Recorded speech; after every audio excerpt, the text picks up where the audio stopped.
Morning, baseball fans. Welcome back to iHeart Sports. In this video, we're going to be going over the 8 games from Monday, September 13th.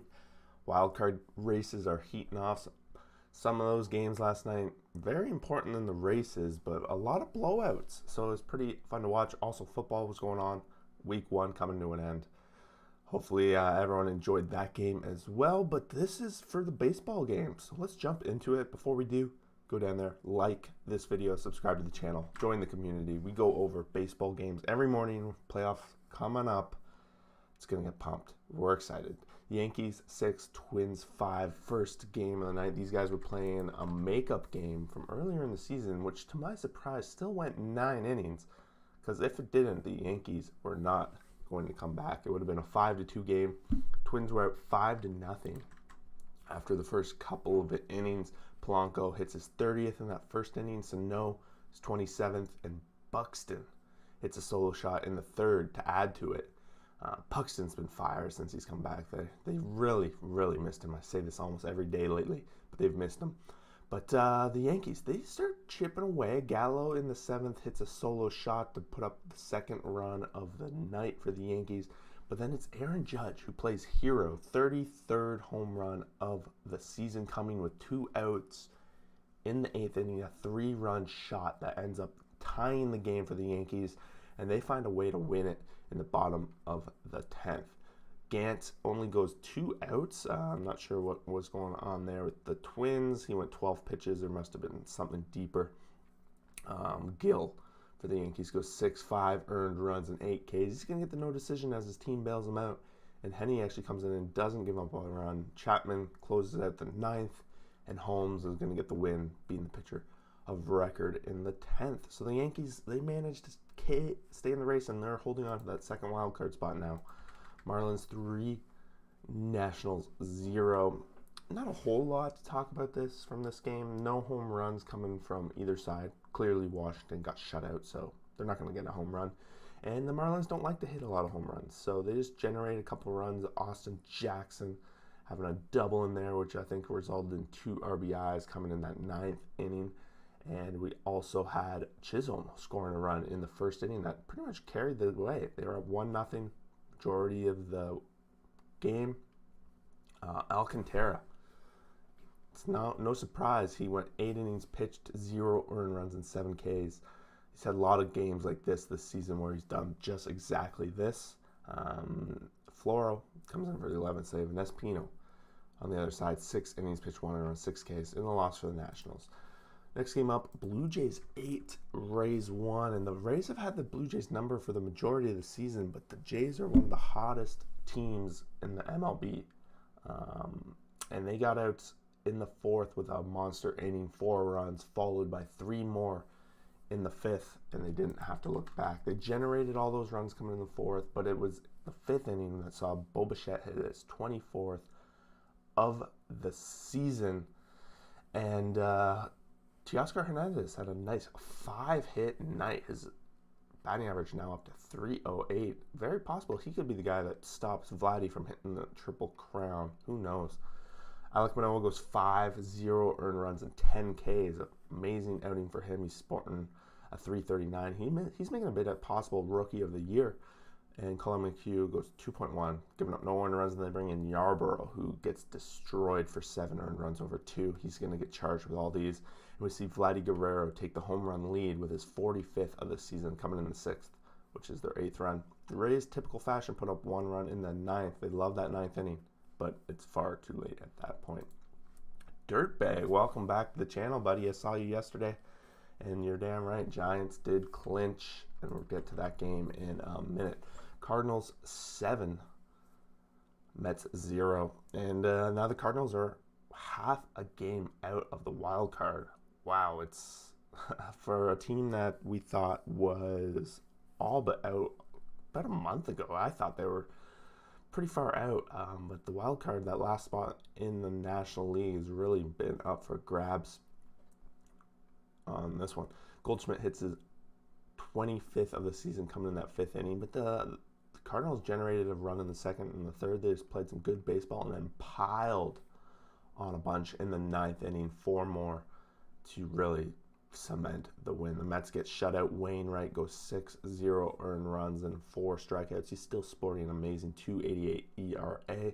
He's a big part of what the Cardinals are doing this year, picking up his 16th save of the season. Mets send out Rich Hill, who went 5 earned runs, 4 Ks in the loss. Tough loss for the Mets, but of course they're long out of it now at this point, and the Cardinals, big win. Big win. Astros 15, Rangers 1, and the Astros just start piling on early and often. 3 in the first, 4 in the second, 2 more in the third. Alvarez leading the way with 30th home run of the season. He had 2 on the night.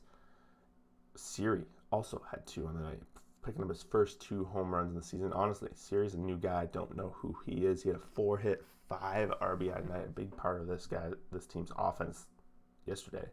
Bregman also hits his 10th, whereas the Rangers got shut out on the home run ball. Odorizzi goes 1.1, just 32 pitches, getting 4 outs, not exactly what they want from him. Javier comes in and closes 2 more innings, striking out 6. Howard on the other side goes 1.16 earned runs and a rough outing for him. Big win for the Astros. They're just cruising their way to the playoffs and really picking up some offensive heat heading into the postseason.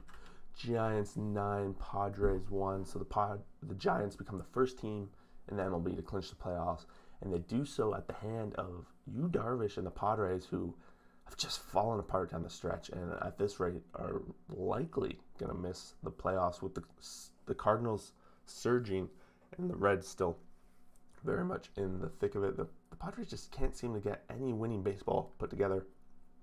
For the past little while, they've been below 500 on a given basis.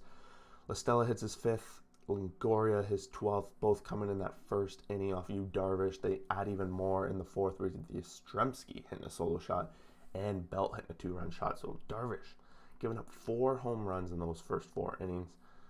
Not exactly what Padres are gonna be excited about with their possible pitcher that they're gonna send out if they went to the wild card game. Darvish went 8 earned runs, giving up those 4 home runs, whereas the Giants put out their bullpen style of game with Leon leading things off and Castro coming in at the end. They just smashed them. A big win for the Giants. Even though the Giants win, of course, the Dodgers have to win again too, 5-1. And this game was a lot of the runs scored in that first inning, with the Dodgers 3-1 after 1. That's the only run for the Diamondbacks, coming in when Kenton Marte led things off there with a double, and he likely scored off of that. And on the other side, we see Justin Turner hit his 25th home run of the season in the 7th to give them a bigger lead at the time. He led the way with 2 hits and 3 RBIs. Gallen goes 5.14 earned runs, 4 Ks. Decent outing, still picks up the loss. He's now 2-10 on the season. A little bit of a rough record, considering most days he pitches all right, enough for his team to get a chance to win, and he kept his team in the game per se against the Dodgers this time. Kershaw goes 4.11 earned run, 5 Ks. It's been a while since we mentioned Kershaw. He hasn't been around for a little while. They kept him short, 50 pitches only, and these guys are still tight. Giants and Dodgers, 2.5 games separating them. Last game of the night. Big one, though. Mariners 5, Red Sox 4. And the Mariners are sticking around in this wild card race. And Boston, they've taken a tough loss here on the chin. They were down 2-0 early when the Mariners got out to that early lead. 1 in the first, 1 in the second. Boston does tie it up in the third. Iglesias hits his 9th of the season. And then in that 5th inning, they generate another run to tie it. But it's the bottom of the 7th. Mitch Haniger, with 2 outs, comes up and it hits a 3-run bomb. He carried his team last night. 4 hits, 3 RBIs. And at that point, they take a 5-2 lead, and Boston only gets 2 more in the 8th when Devers hits his 34th and Bogarts his 21st. But that's as close as they'll get. And the Mariners' Stecken Ryder comes in for his 9th save of the season. Gilbert led things off with 6 innings pitched, 2 earned runs, 9 Ks. Awesome outing for Gilbert, one of his better ones of the season. An important game, and Rodriguez for the Red Sox goes 6, 1 earned run, 6 Ks. It's the bullpen that lets them down, and that's a tough loss for them. technically knocks them out of the wild card. I think New York takes it from them, so they're half a game out now. Whereas Seattle, they inch a little bit closer, even though those two other teams lose. They do inch closer to the Red Sox, and that's it. 8 games in the books. If the Dodgers win 100 games, it's very possible. Like, both those teams could win 100 games. I feel a little bit bad for the Giants because they've played so damn well and they just can't pull away. The Dodgers are just sticky. They will not go away into the night. Losing a 1-game playoff, that would be, if the Dodgers win 100 games and then lose that 1-game playoff, that's going to be interesting. It might spark the conversation that they need to figure out something about how they're going to deal with these playoffs. But there you guys have it. 8 games in the books. Playoff race heating up. We'll be back Tuesday morning for some more baseball content. Thanks for watching. Peace out.